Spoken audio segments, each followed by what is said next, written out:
मिटियापुर गांव में मोहन नाम का एक आदमी अपनी बीवी नंदिनी और अपनी 15 साल की बेटी अर्चना के साथ रहा करता था। मोहन एक कारोबारी था जो मिट्टी को साफ करके उसे बेचने का काम करता था। मोहन अपने ही गांव के मुखिया अभिमन्यु के साथ मिलकर इस कारोबार को करता था और मोहन के कारोबार का हिसाब नंदिनी देखा करती थी। सुनिए जी, इस बार मुखिया जी ने पूरे 6 महीने की पेमेंट नहीं दी है। आप उन्हें पेमेंट के लिए कहते क्यों नहीं? तुम्हें क्या लगता है नंदिनी कि मैं मुखिया जी को बोलता नहीं हूँ? ऐसा एक दिन भी नहीं जाता जब मैं मुखिया जी से पैसों के लिए बात नहीं करता। लेकिन आप ही बताइए ना, ऐसा कब तक चलेगा? मुखिया जी के ऊपर हमारी अच्छी खासी रकम बकाया हो चुकी है और अब तो घर का राशन भी ख़त्म होने वाला है बिल्कुल। अर्चना बिटिया के स्कूल की फ़ीस भी 4 महीने से जमा नहीं हुई है। अपनी बीवी की बात सुनकर मोहन गहरी फिक्र में डूबकर बोला, आज मैं मुखिया जी से इस बारे में ज़रूर बात करूँगा। इतना कहकर मोहन मुखिया की फैक्ट्री में चला गया। मोहन को देखकर मुखिया बोला, क्या बात है मोहन, आज तुम ट्रैक्टर में मिट्टी भरकर नहीं लाए? मुझे आपसे बहुत ज़रूरी बात करनी है मुखिया जी। हाँ हाँ बोलो। मुखिया जी, एक बार हिसाब किताब देख लेते तो ज़्यादा सही रहता। आपने पिछले 6 महीने से मिट्टी की पेमेंट नहीं की है और अब मेरी जेब में फूटी कौड़ी भी नहीं बची। यहाँ तक कि घर का राशन भी ख़त्म हो गया है। बेटी के स्कूल की फ़ीस भी 4 महीनों से जमा नहीं हुई है। कम से कम मुझे आधी रकम ही दे देते। मोहन, मैंने कहा था ना तुम्हें कि बाज़ार थोड़ा मंद पड़ा हुआ है। जैसे ही सब कुछ ठीक होगा तुम्हारी सारी रकम तुम्हें एक साथ में दे दूँगा। लेकिन मुखिया जी, अब मेरे पास तो ट्रैक्टर में डीज़ल भरवाने तक के पैसे भी नहीं बचे हैं। अब उसमें मैं कुछ नहीं कर सकता। तो फिर एक ही रास्ता है, तुम अपनी बीवी और अपनी बेटी को भी काम पर लगवा दो। आखिर तुम्हारी बेटी भी 15 बरस की हो चुकी है और इस उम्र में वैसे भी ताकत बहुत होती है। ये आप ठीक नहीं कह रहे मुखिया जी, ये तो गलत बात है। आप मुझे पैसे देने के बजाय उल्टा मुझसे ये कह रहे हैं कि मैं अपनी बीवी और बेटी को भी काम पर लगवा दूं। धीरे बोलो मोहन, तुम मिट्टी बेचते हो, कोई ब्रांडेड मर्सिडीज़ नहीं बेचते। और वैसे भी मिट्टी ख़रीदने के लिए तुम्हें कौन सी मेहनत करनी पड़ती है? तुम्हारे घर के पास मिट्टी का ढेर लगा हुआ है। अरे तुम्हें तो मेरा एहसान मानना चाहिए कि मैं तुम्हारी मिट्टी ख़रीदता हूँ। नहीं मुखिया जी, आप गलत बोल रहे हैं। सच तो यह है कि मेरी मिट्टी आप शहर में अच्छे दामों में बेच देते हैं और मुझे ना के बराबर पैसे देते हैं। और इस बार तो आपने हद ही कर दी। 6 महीने से आपने पैसे ही नहीं दिए। एक तो मैंने तुम्हारे ऊपर एहसान किया, तुम्हारी गरीबी देखकर तुम्हारी मिट्टी तक को ख़रीदने के लिए तैयार हो गया। तुम्हारी थोड़ी सी रकम क्या रुक गई, तुम तो मेरी बेइज्जती करने लग गए। मैं आपकी कोई बेइज्जती नहीं कर रहा मुखिया जी, मैंने तो सिर्फ़ आपके सामने अपनी मजबूरी बताई है कि मेरे घर का राशन पानी भी ख़त्म हो गया है। अब आप ही बताइए कि मैं क्या करूं? वही जो तुम इससे पहले किया करते थे। मैं आपकी बात का मतलब नहीं समझा। सीधा मतलब है मोहन, पहले तुम कोई कामकाज नहीं करते थे बल्कि बेकार घूमा करते थे। अब तुम भी गांव के बाकी और लोगों की तरह दूसरों के खेतों में काम करो और अपने परिवार का देखभाल करते रहो। मुझे तुमसे कोई मतलब नहीं है। और हाँ, दोबारा यहाँ मत आना, मैं बर्बाद हो जाऊँगा, ऐसा मत कीजिए। मुझे आप थोड़े से ही पैसे दे दीजिए। ताकि मैं अपने घर का 1 महीने का राशन पानी खरीद सकूं। एक फूटी कौड़ी नहीं मिलेगी मोहन। तुम्हें जो करना है कर लो, मैं तुम्हें एक पैसा भी नहीं देने वाला। मोहन मुखिया के सामने गिड़गिड़ाता रहा। मुखिया ने मोहन को बुरा भला बोलकर और बेइज्जत करके अपनी फैक्ट्री से बाहर निकाल दिया। ये आपने ठीक नहीं किया मुखिया जी। आप अच्छी तरह से जानते हैं कि मोहन के घर के बगल में जो मिट्टी का छोटा सा पहाड़ है वो कितना कीमती है। आपने अपनी हवेली और अपनी कार मोहन की मिट्टी बेच बेच कर ही खरीदी है। मैं अच्छी तरह से जानता हूँ बल्ले। मुझे आपके साथ रहते हुए 10 साल से ज़्यादा हो चुके हैं। मेरी समझ में जितना आए आप मुझे उतना समझा दीजिए। तो फिर सुनो बल्ले, सामने वाले को कभी बताना नहीं चाहिए कि उसका दिया हुआ माल कितने रुपये में बिक रहा है। अगर मैं मोहन को टाइम पे पैसे देने लगा तो एक ना एक दिन उसके दिल में लालच आ जाएगा और यही लालच उसे एक दिन शहर की तरफ खींच कर लेकर जाएगा। उसका पिता तो मुझे मिट्टी बेचने को तैयार ही नहीं था, तो फिर मैंने उसे एक रोड एक्सीडेंट में मरवा दिया। सबको यही लगा कि उसका पिता एक हादसे में मारा गया। आपकी खोपड़ी का कोई जवाब नहीं मुखिया जी, लेकिन आप ज़बरदस्ती उसके घर के बगल में उस छोटे से पहाड़ से मिट्टी भी नहीं ले सकते, क्योंकि वो मोहन की जायदाद में आता है। चिंता मत कर बल्ले, थक हार कर मोहन आखिरकार मेरे पास ही आएगा। इधर मोहन आंखों में आंसू लिए हुए अपने घर पर पहुंच गया। उसकी आंखों में आंसू देखकर उसकी बीवी सब कुछ समझ गई। अब हम क्या करेंगे, घर में आटा भी ख़त्म हो गया है। अर्चना दोपहर से भूखी बैठी हुई है और लगातार खाना मांग रही है। अब मैं अपनी बिटिया को कहाँ से खाना ला कर दूँ? तुम चिंता मत करो नंदनी, मैं बगल की राशन की दुकान से कुछ राशन उधार लेकर आऊँगा। उधार तो मैं भी ला सकती हूँ, लेकिन आप ही बताइए अब आप क्या करेंगे? और आपको तो मुखिया जी ने पैसे भी नहीं दिए और आपको इसके अलावा कोई और काम आता भी तो नहीं है। हम राशन के पैसे कहाँ से चुका पाएंगे? नंदनी की बात सुनकर मोहन गहरे ख्याल में डूब गया। तभी उसके दिमाग में एक ख्याल बहुत तेज़ी से आया और वो नंदनी की तरफ देखकर बोला, मैं वही काम करूँगा जो पापा किया करते थे नंदनी। पापा मिट्टी के खिलौने बनाकर बेचा करते थे। मैं भी मिट्टी के खिलौने बनाकर बेचूँगा, लेकिन दोबारा मुखिया के पास नहीं जाऊँगा। तो क्या आपको मिट्टी के खिलौने बनाना आते हैं? मुझे ज़्यादा खिलौने बनाने तो नहीं आते, पर मुझे एक खिलौना बहुत अच्छी तरह से बनाना आता है।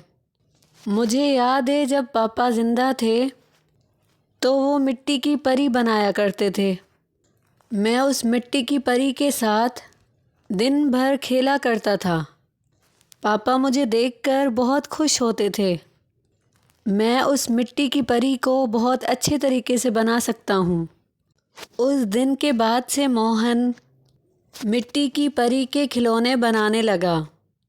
उसकी बीवी मिट्टी के छोटे से पहाड़ से ढेर सारी मिट्टी लेकर आती थी और मोहन उस मिट्टी को उसी परी के आकार में ढाल देता था। कुछ दिनों तक मोहन की बनाई हुई मिट्टी की परी गांव में बहुत बिकी, लेकिन कुछ दिन बाद गांव के लोगों ने मोहन की मिट्टी की परी को ख़रीदना बंद कर दिया। लेकिन मोहन ने मिट्टी की परी को बनाना चालू रखा। एक दिन मुखिया मोहन के पास आकर उसका मजाक उड़ाते हुए बोला, मोहन तुम्हें क्या लगता है कि तुम्हारी बनाई हुई ये मिट्टी की परी तुम्हें अमीर बना देगी। बेवकूफ़ इंसान, आज के बच्चे मोबाइल पर जहाँ पबजी जैसा गेम खेल रहे हैं, वहाँ तुम्हारी ये मिट्टी की परी कौन खरीदेगा। इतना बोलकर मुखिया वहाँ से चला गया और मोहन ने नाराज़ होकर मिट्टी की परी ज़मीन पर फेंक दी। मिट्टी की परी के 2 टुकड़े हो गए और मोहन अपनी बीवी से बोला, मुखिया जी सही बोल रहे हैं नंदनी, आज का दौर मोबाइल का दौर है और मुझे मिट्टी की परी के अलावा और कोई खिलौना बनाना भी नहीं आता।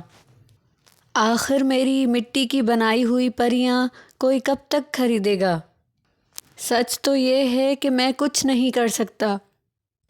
इतना कहकर मोहन जाकर अंदर चारपाई पर लेट गया। आधी रात हो चुकी थी, मगर उसकी आंखों से नींद कोसों दूर थी। तभी मोहन को बाहर किसी के चलने फिरने की आवाज़ सुनाई दी। मोहन तुरंत अपने घर से बाहर निकल आया।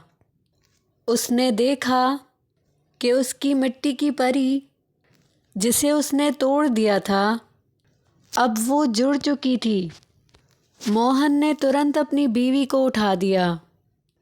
क्या हुआ जी? नंदनी देखो, इस मिट्टी की परी को मैंने गुस्से में तोड़ दिया था, मगर इसे किसी ने दोबारा बना दिया। आपको कोई गलतफहमी हुई होगी। नंदनी ने इतना कहा ही था कि तभी उस मिट्टी की परी के ऊपर आकाश से रंग बिरंगी किरणें फूटने लगीं और देखते ही देखते उस मिट्टी की परी में जान आ गई और उसका आकार किसी जवान इंसान के जिस्म के जैसा हो गया। मोहन डरता हुआ बोला, अ कौन हो तुम? मैं एक परी हूँ, लेकिन तुम तो मिट्टी की थी। तुम्हारे अंदर जान कैसे आ गई? तुम्हें पता है मोहन, मैं तुम्हारे पापा को बहुत अच्छे से जानती थी। तुम्हारे पापा पहले बहुत से खिलौने बनाया करते थे और उनके खिलौने परी लोग में बहुत मशहूर थे। मैंने ही उनसे मिट्टी की परियां बनाने के लिए कहा था। तुम बिल्कुल अपने पापा की तरह ही मिट्टी की परियां बनाते हो। तुम्हारे घर के बगल में जो मिट्टी का छोटा सा पहाड़ है ना, वो कोई मामूली मिट्टी का पहाड़ नहीं है, बल्कि जादुई मिट्टी का पहाड़ है। तुम अपनी मिट्टी की परियां बनाना जारी रखो, लेकिन मेरी मिट्टी की परियां कोई नहीं खरीदता। तुम्हारी बनाई हुई जितनी भी मिट्टी की परियां हैं, उन सब को मैं ले जा रही हूँ और तुम्हें इन सब के बदले मुँह मांगी कीमत दूंगी। इतना कहकर उस परी ने अपनी छड़ी आगे की ओर कर दी और देखते ही देखते मोहन के सामने दौलत का भंडार लग गया। वो परी वहाँ से गायब हो गई और साथ ही साथ मोहन की बनाई हुई सारी मिट्टी की परियां भी गायब हो गईं। देखा तुमने नंदनी, हमारा वो छोटा सा मिट्टी का पहाड़ जादुई मिट्टी का पहाड़ निकला। ये सब मालिक की दुआ है जी। उस दिन के बाद मोहन रोज़ दिन भर मिट्टी की परियां बनाता रहता और आधी रात को वो परी ढेर सारी दौलत देकर वो सारी मिट्टी की परियां परी लोग ले जाती। कुछ ही दिनों में मोहन के हालात बदलने लगे। अब उसके टूटे फूटे घर की जगह एक आलीशान हवेली खड़ी थी। मोहन ने अर्चना का शहर के बहुत महंगे स्कूल में दाखिला करवा दिया था और यही बात मुखिया को बहुत ज़्यादा परेशान किए जा रही थी। मेरी समझ में नहीं आता कि मोहन दिन भर मिट्टी के खिलौने बनाता है वो खिलौने आखिर जाते कहाँ हैं? मैंने गांव में किसी को भी उसके खिलौने खरीदते हुए तो नहीं देखा। इसका सिर्फ एक ही उपाय है मुखिया जी। क्यों ना हम आज रात मोहन के घर पर नज़र रखें? तुम सही कहते हो। आज रात हम मोहन के घर की जासूसी करेंगे और अगर सब कुछ अच्छा नज़र आया फिर क्या करोगे मुखिया जी? तो आज रात मोहन को भी उसके पापा की तरह मार दूंगा और उसकी बीवी का किस्सा भी ख़त्म कर दूंगा। मेरे आगे पीछे घूमने वाला सड़क छाप मोहन मेरी बराबरी करेगा। मुखिया बुरी नियत लेकर उस रात मोहन के घर की जासूसी करने लगा। मुखिया और बल्ली ने देखा कि रात में आकाश से रंग बिरंगे किरणें फूटने लगीं और उनमें से एक परी निकलकर ज़मीन पर आ गई और मोहन के मिट्टी के खिलौने गायब हो गए और मिट्टी के खिलौनों की जगह दौलत का ढेर लग गया। बल्ली धीरे से मुखिया से बोला, मुखिया जी, ये तो हकीकत की परी लगती है। इसने ही मोहन को बहुत सारा धन दिया है। बल्ली, मैंने अब अपना इरादा बदल लिया है। अब मैं मोहन और उसकी बीवी का नहीं बल्कि इस परी का ही किस्सा ख़त्म कर दूंगा। अरे परी कोई इंसान नहीं होती। मेरी बात मानिए तो यहाँ से उल्टे कदम वापस चलिए। इसी में हम दोनों की भलाई है। तो तुम चले जाओ। तुम एक नंबर के डरपोक हो, मगर मैं तुम्हारे जैसा डरपोक नहीं हूँ। इतना कहकर मुखिया गुस्सा होकर उस परी के सामने खड़ा हो गया और उसने बंदूक से परी के ऊपर फायर कर दी, मगर बंदूक की गोली परी के जिस्म से टकराकर ज़मीन पर गिर जाती है। ये देखकर मुखिया बुरी तरह से डर गया। तुम्हारा साथी होशियार निकला और वो तुम्हारा साथ छोड़कर भाग गया। मैंने तुमसे बड़ा बेवकूफ़ इस धरती लोक पर कभी नहीं देखा। मुझे क्षमा कर दीजिए परी जी। नहीं, तुम माफ़ी के लायक नहीं हो। तुम्हारी सज़ा यही है कि तुम भी अब ज़िंदगी भर मिट्टी के ही बन के रह जाओगे। परी ने अपनी छड़ी मुखिया के आगे कर दी और मुखिया कुछ ही पलों में मिट्टी की मूर्ति में बदल गया। मुखिया जी जैसे भी थे तो वो इंसान ही। आप उन्हें दोबारा इंसान बना दीजिए। नहीं मोहन, मुखिया ने ही तुम्हारे पापा की हत्या करवाई थी और आज ये तुम्हारी और तुम्हारी बीवी की जान लेने के लिए यहाँ आया था। अगर मैं इसे दोबारा इंसान बना दूंगी तो ये फिर भी तुम्हारा दुश्मन ही रहेगा। इसकी सज़ा यही है। इतना कहकर परी वहाँ से गायब हो गई और मोहन आज भी मिट्टी की परी बनाता है।